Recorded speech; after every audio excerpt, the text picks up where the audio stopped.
好啦，仔，快啲拎個影人出嚟。下個月啊，我哋有演出啦。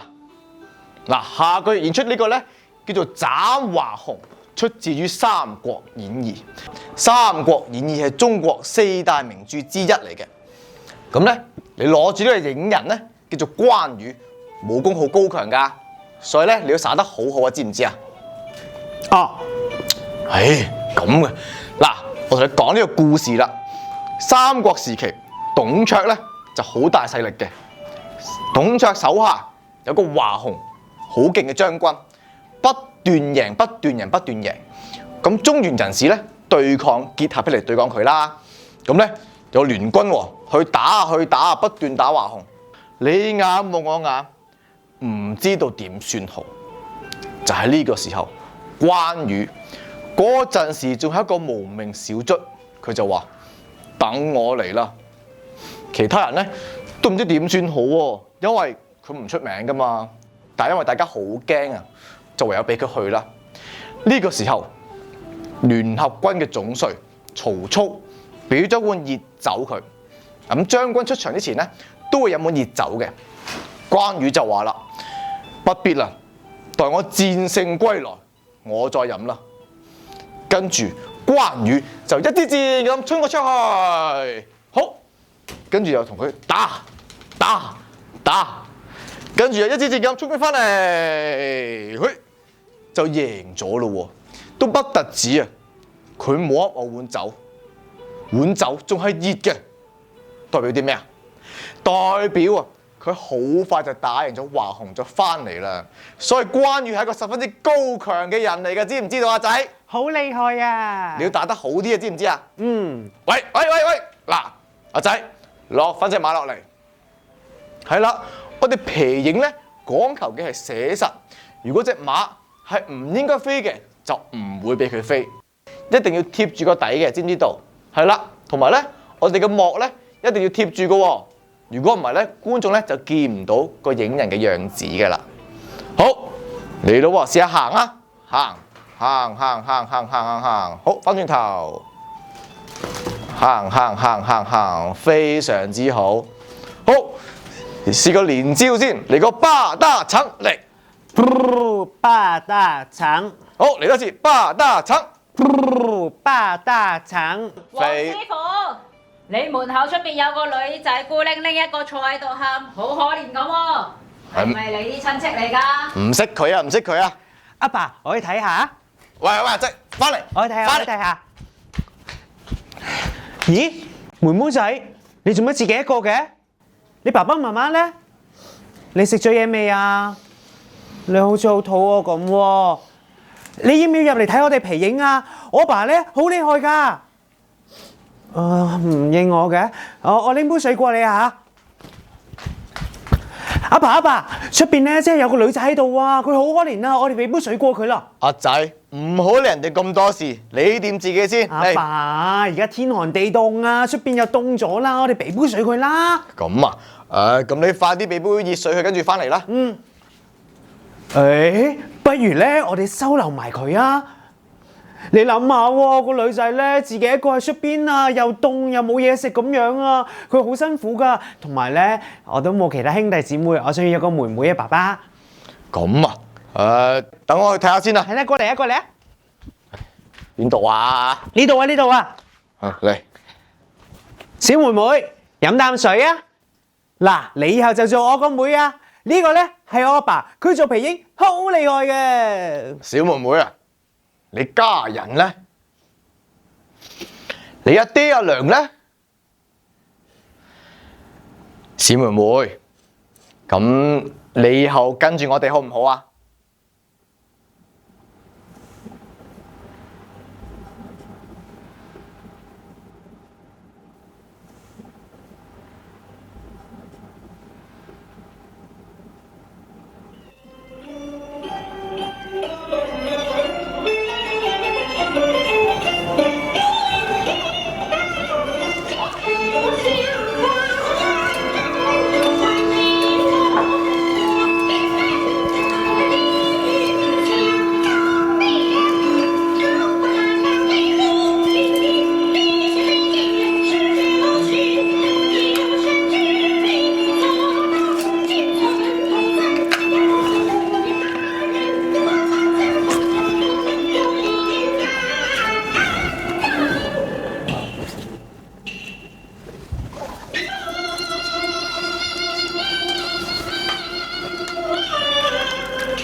老啦，冇人想睇呢啲咁嘅老古董噶啦。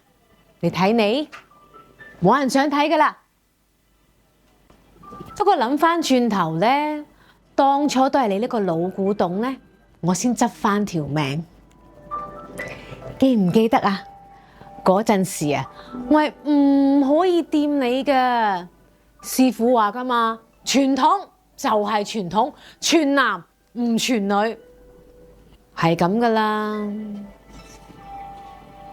不過其實咧，執翻條命係好啊，定係壞啊？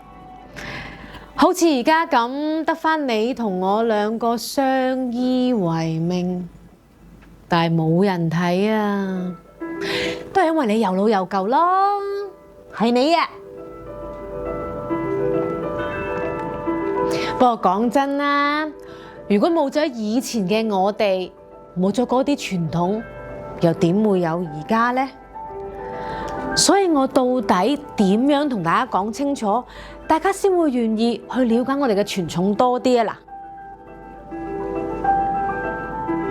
嗱，不過唔係我唔講啊，你睇下你自己生得唔夠吸引吓，又跟唔上潮流咁樣，扁塌塌咁，所以咪冇人想睇咯，都係因為你啊！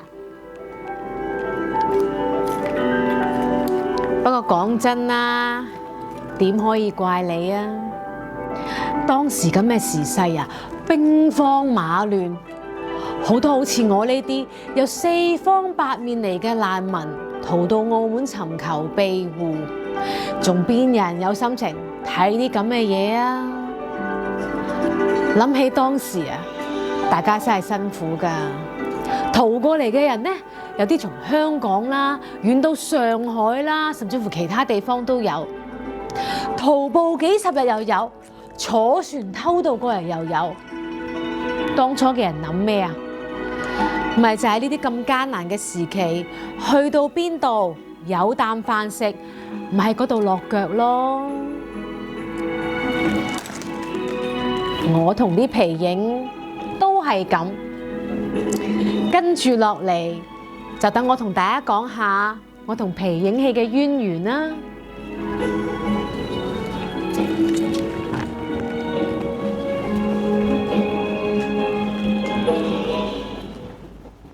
3、2、1，死！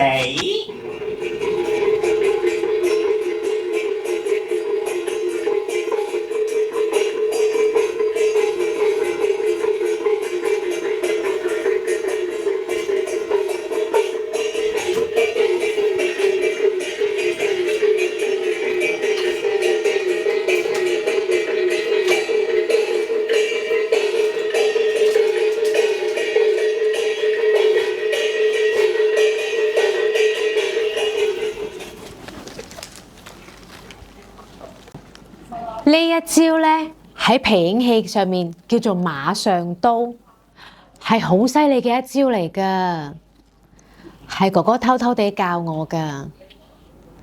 我記得學呢一招嗰一日咧，係一個好特別嘅日子，係我哋喺廣州嘅最後一日。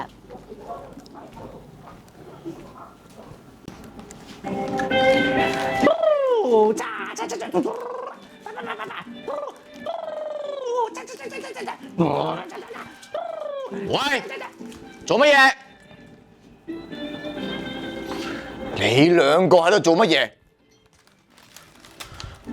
我同你講過幾多次，祖師爺話皮影戲係傳男唔傳女㗎。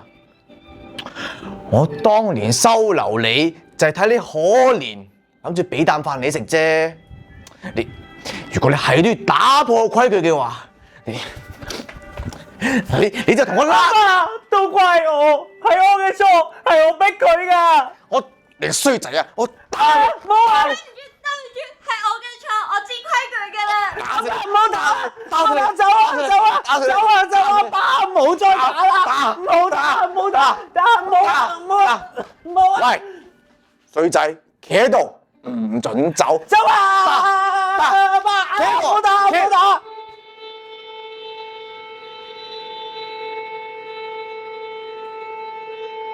走啦，走啦！喂，成兩木工，走啦，走啊1938年10月，有關攻陷咗廣州同埋周邊地區，師傅為咗我哋嘅安危，帶住我哋兩個徒步行咗30幾日。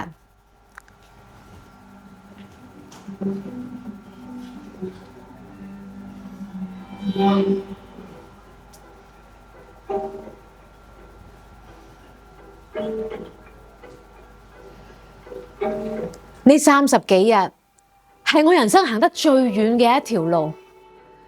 其實當時我唔知點解要走㗎，淨係聽到師傅話日本仔打到嚟啦。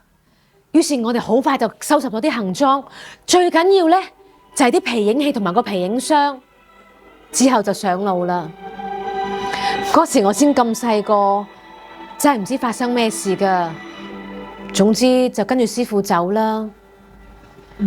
由天光行到天黑，天黑行到天光，真係好肚餓好攰啊！我咪同師傅講，我想休息下。師傅指住我就話：你咪想死啊？想死你就休息啦！我梗係唔想啦，咁難得俾師傅收留，執返條命。咁我以後呢，有啲咩感覺都好啦，都咕一聲吞咗佢，唔敢再講啦。都係嗰陣時唔識嘢啦。後嚟我先知道，走唔甩嗰啲人真係好慘啊！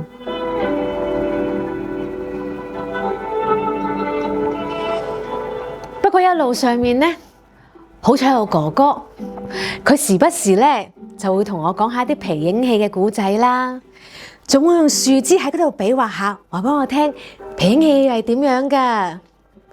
師傅有時候望返轉頭，見到我哋兩個喺度整嚟整去，都覺得唉，算啦，你兩個塞到窿啊，又跟上嚟就算啦。好彩得佢行嘅時候先冇咁辛苦咋。不過點都好啦，都係兩個小朋友，都係唔知發生咩事。我記得有一次我問佢呢：「哥哥啊，仲要行到幾時啊啦？」佢好搞笑咁話：我都唔知啊，我諗行3000步啦，應該就會到㗎啦。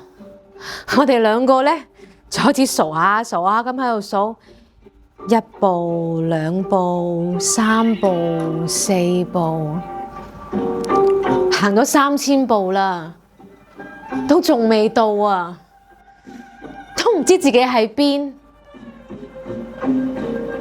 不過，當我望住前面嘅師傅，喺啲咁艱難嘅時期，佢都冇放棄我呢個呢同佢冇親冇戚嘅人。無論咩事都好啦，我都會咬緊牙關跟住佢嘅。而且有時候呢，夜晚行到去平原，抬頭望下天上面嘅星星，好靚啊！我覺得天上面嘅星星呢，保佑緊我哋，因為夜晚就係靠佢哋，我哋先可以繼續趕路㗎。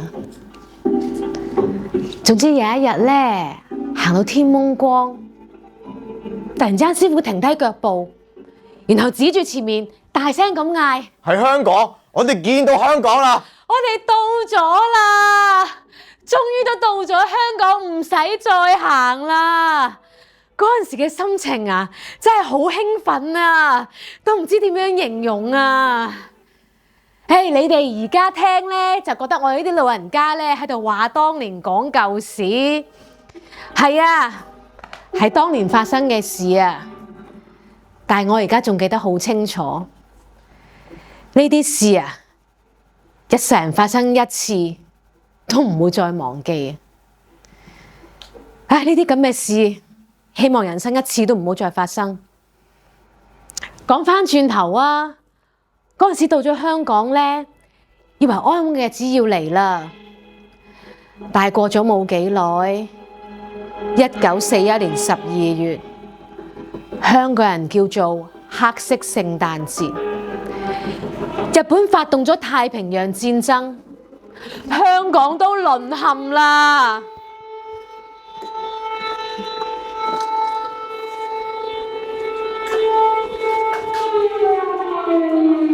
太好啦！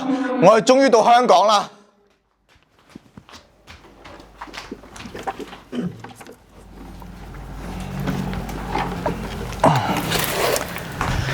聽日佢哋出發咯喎！係啊，我同咗蔡叔講咗5次點樣離開香港，佢記熟晒香港每一個點㗎啦。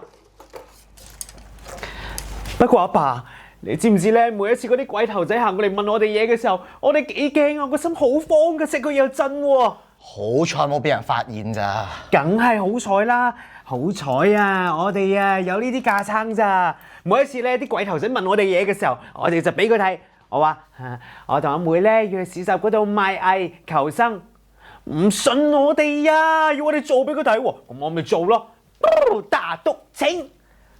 咁樣啊，先信咋，仲覺得啊，我哋啲皮影好搞笑啊，但係啊，佢哋睇咗咁多次，一次打賞都冇俾。打你個頭啊！佢肯放過我哋就唔錯啦。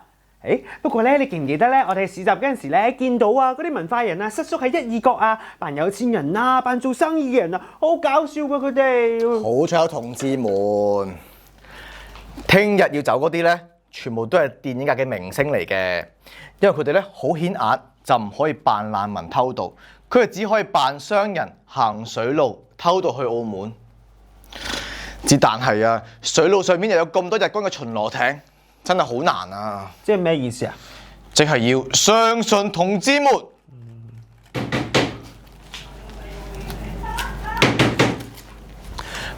白粥油炸鬼。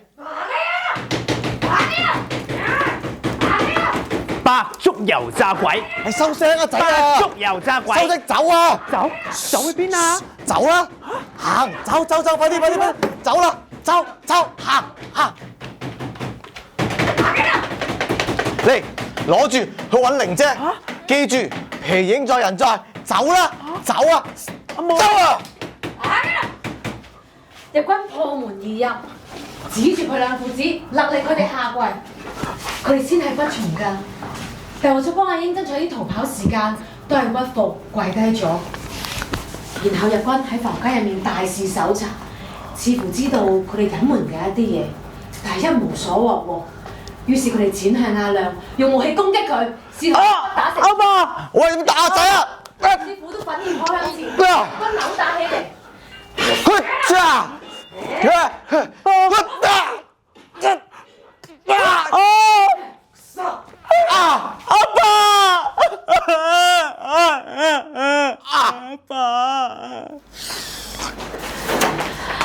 阿英喺出面由窗口聽到入面嘅動靜，大腦一片空白啊！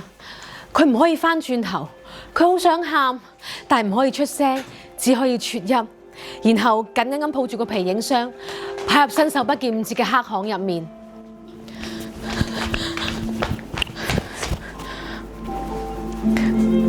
唔好怪我啊！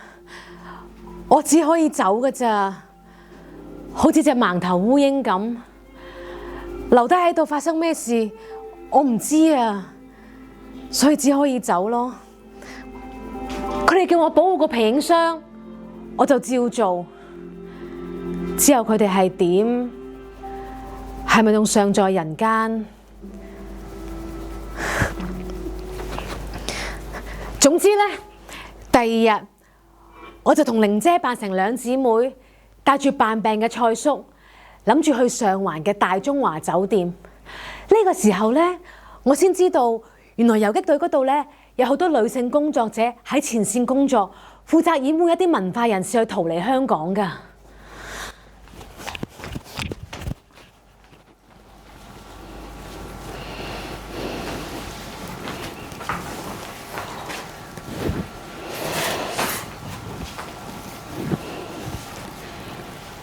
你要記住，佢係你嘅舅父，我係你嘅家姐啊！仲有你啊，蔡叔，你記得你要扮盲啊！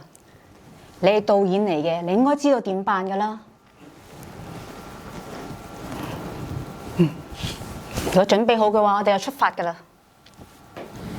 啊，仲有啊，見到佢哋嘅時候，記得要乖乖地咁樣鞠躬啊！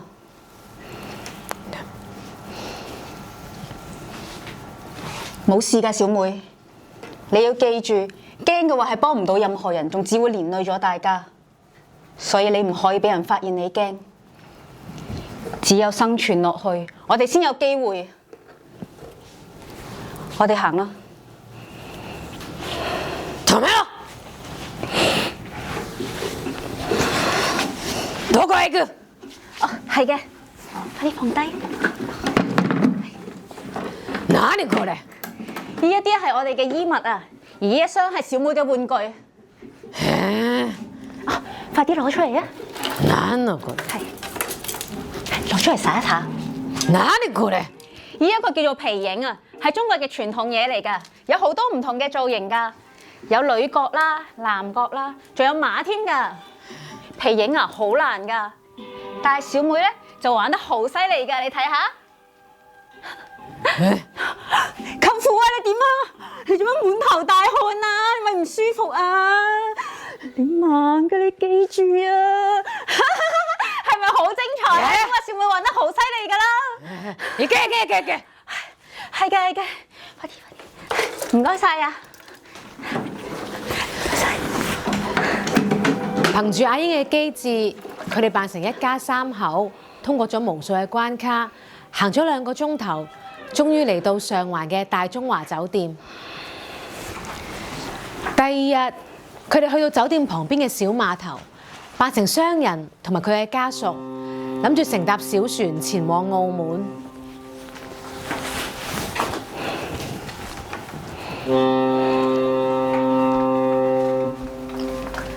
但係喺前往澳門嘅水路上面，有大批日軍嘅巡邏艇，船夫已經諗盡辦法，打算避開日軍，但係都係俾佢哋發現咗。日軍嘅巡邏艇迅速咁向佢哋駛過嚟，幾名日軍跳上小船，好徹底咁將小船搜查咗一番，幸好一無所獲，最終都係放咗佢哋走。佢哋稍作整頓之後，繼續前往澳門，由天光去到天黑，都依然起行，繼續上路。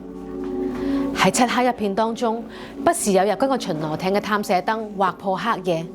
呢個時候，船夫會馬上停低，大家會立刻安靜，安靜到可以聽到每一個人嘅呼吸聲同埋心跳聲。好彩最後佢哋都順利咁到達咗澳門。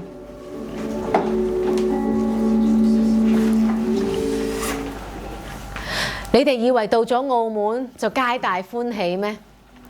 日軍攻佔咗香港，仲封鎖埋海上嘅航線，所以係冇米到澳門㗎。加上當時大批難民湧到嚟呢度人口急劇增加，家家戶戶都餓死幾個人，而啲年青人呢都失業啊，都餓死喺街頭。西洋人呢就出動黑箱車喺街上面執屍體。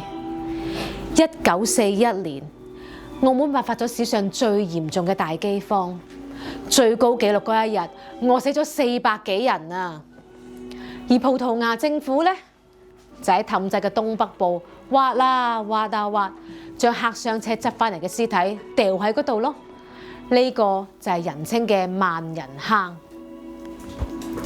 不過唔係所有人都過住咁嘅生活，有啲人就夜夜笙歌。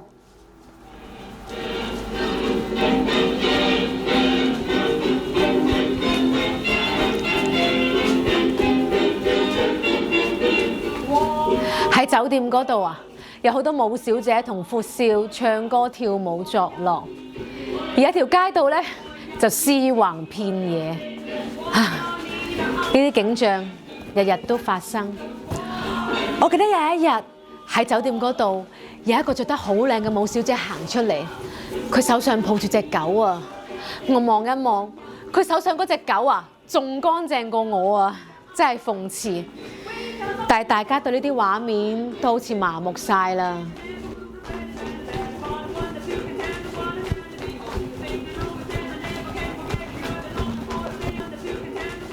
不過後嚟我先知道，原來澳門都有好多特務同埋間諜從事好多地下活動㗎，賭博啦、走私啦，比電影更加之動魄驚心啊！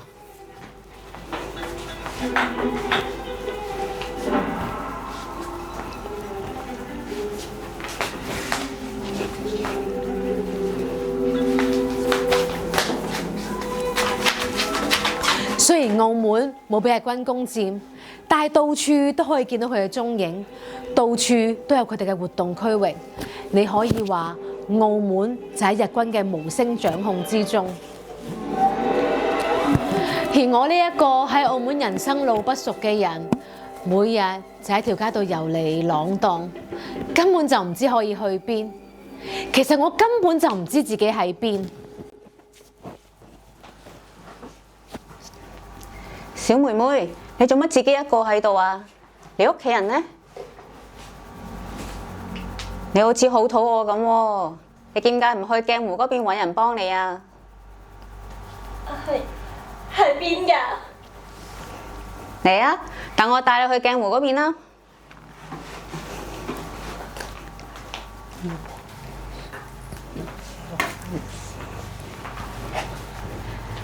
就係咁，我每日都會好早嚟到怡興堂嘅絲竹會等待嗰啖粥。但係有一朝，我真係太攰太餓，等唔到我就暈咗啦。但係暈嘅時候，我依然係緊緊咁抱住個皮影箱。後嚟我俾鏡湖收留咗，呢度每日都會派飯教課，有好多唔同嘅嘢學。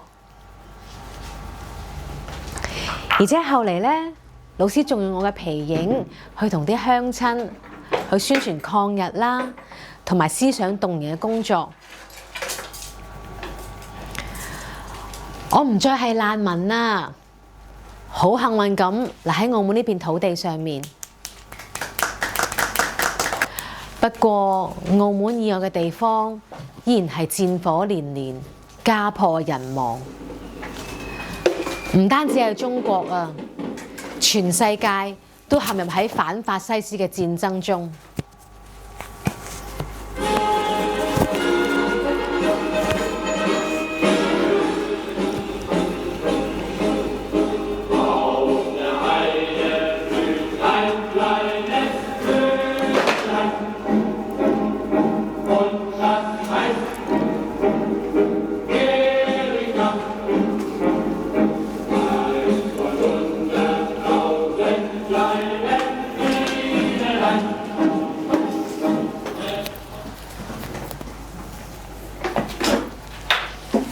戰爭真係好可怕，澳門已經好好彩㗎啦，冇成為戰場。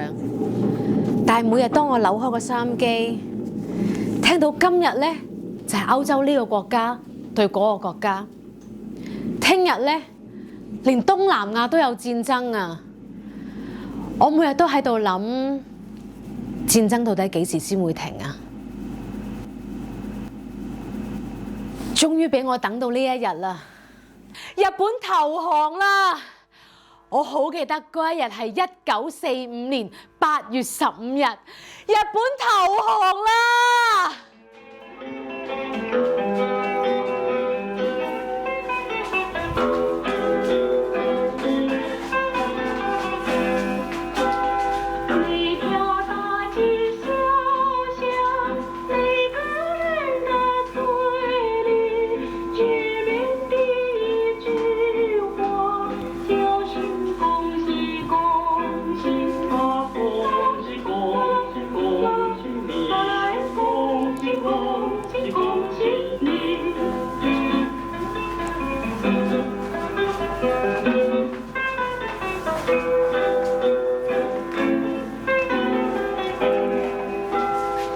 大家而家聽到呢首歌，係咪覺得要過年啊？